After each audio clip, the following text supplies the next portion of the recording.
name is Janaya Green. Like Mr. Sam said, I'm the farm manager here at the Village Community Garden. Part of what I do involves the aeroponic towers.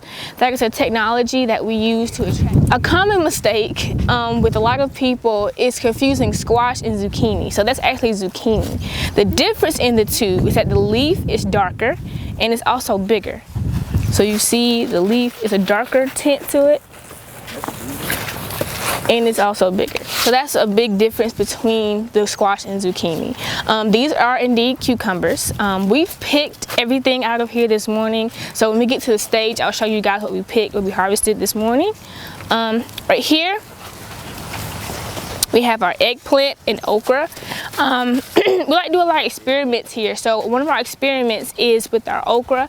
We have one row with slime and one without. Right here, we have an assortment of peppers. We have banana peppers, chili peppers, bell peppers, different assortments all the way down this row right here. And right here, another experiment that we have here with our tomatoes. Usually, you will see tomatoes that are hanging on the ground and then the fruit spoils because of the plastic. Well, this way we have our tomatoes tied to this net, and that way they can stand straight up and the fruit is not on the plastic, it's standing straight up on its own. Okay.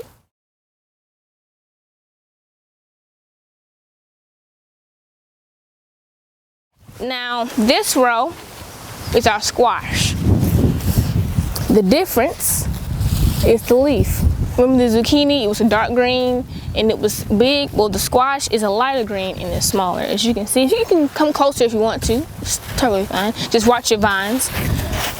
When you walked in, did you happen to see any kind of plants around the fence? Anything? There you go. So they're not trees, they are banana plants. So what we'll do, we'll go over there and there are actually some on the plant itself. So I'll show you guys what that is.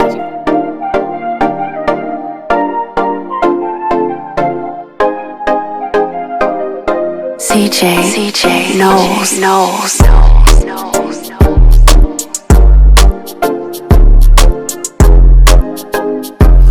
Now you've seen our bees around, right? Pollinating different things, right? So this is where they live, right here, in those 3 boxes right there. So they'll go in, sleep, do whatever, come out the next morning, work, go back in and make honey. Do you guys handle the bees at all? Yes, we do. We have our bee suits that we put on and we go in, we check on them very often. Y'all take the honey? Yes, but it's not ready just yet. Explain to them how it works. Okay, so when you're looking for honey, you have to make sure that at least 80% or 90% of the honey is capped. When I say capped, I mean the bees will go in and they'll put a white film on the top of it, meaning that it's ready. But some of it may not be covered because it has a lot of moisture in it. So if you get it before it has like that little film on top of it, you have moisture in the honey and it'll spoil. So you have to make sure that at least 85 to 90% of that honey is covered with that film before you harvest it.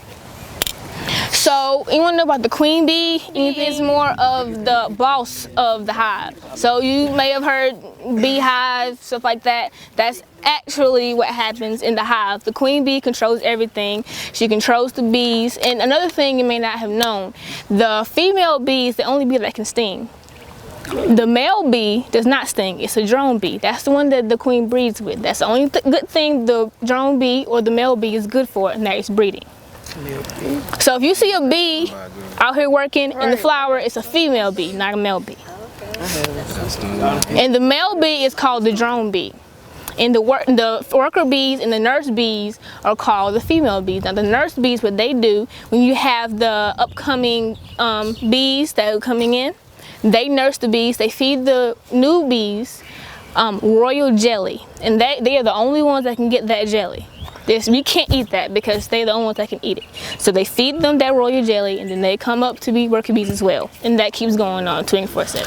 So these are my aeroponic towers. This is what I specialize in. I'm always in the greenhouse with the towers. So 2 things that a plant needs that is actually in rainwater is called minerals and nutrients. So in one container we have minerals and one we have nutrients. Both of these liquids are transmitted through the dosatron, the pump, the 2 and the 3-2-1 system, through this green hose to this container. In this container, they mix together into one liquid for the plant.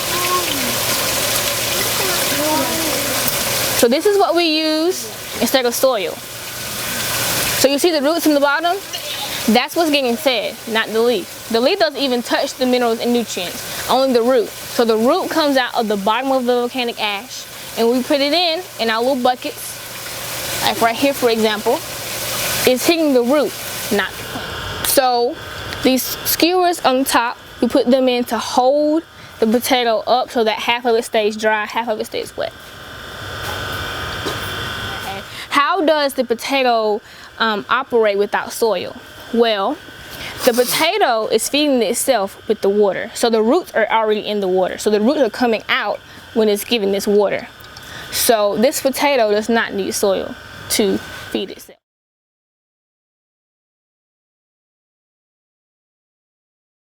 So this is our nature trail. So what we'll do, we'll walk along all the way around. Along the trail, I'll show you different parts of it. So we'll walk around and we'll see the different fish, the different wildlife that we have out here. And I'll explain to you the different things that we have out here. So if you follow me. We had a lady, she came out here. It had been, I think, 13 years of her fishing, and she caught a bass. I'll say about that big around.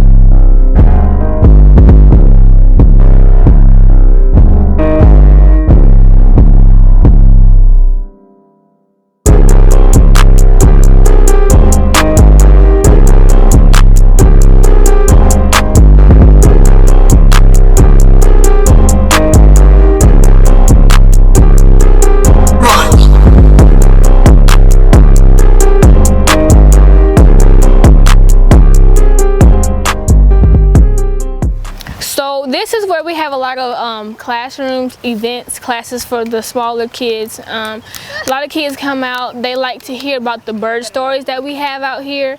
So the different bird houses we have in the forest here, we have those for the bluebirds. Around the lake, we have those for the red cardinals. And then we have another bird house, gourds, they want to know if we set up.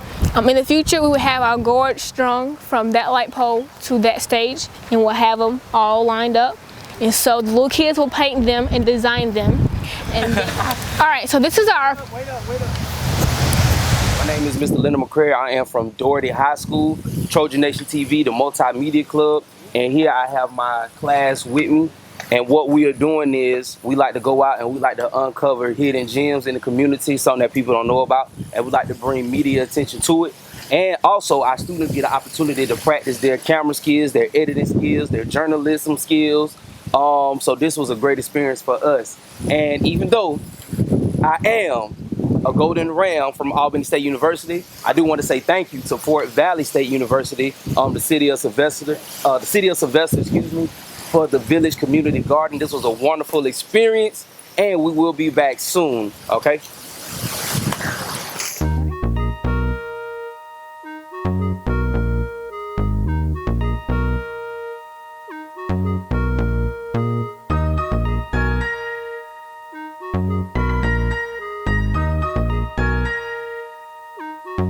Digits on the beat.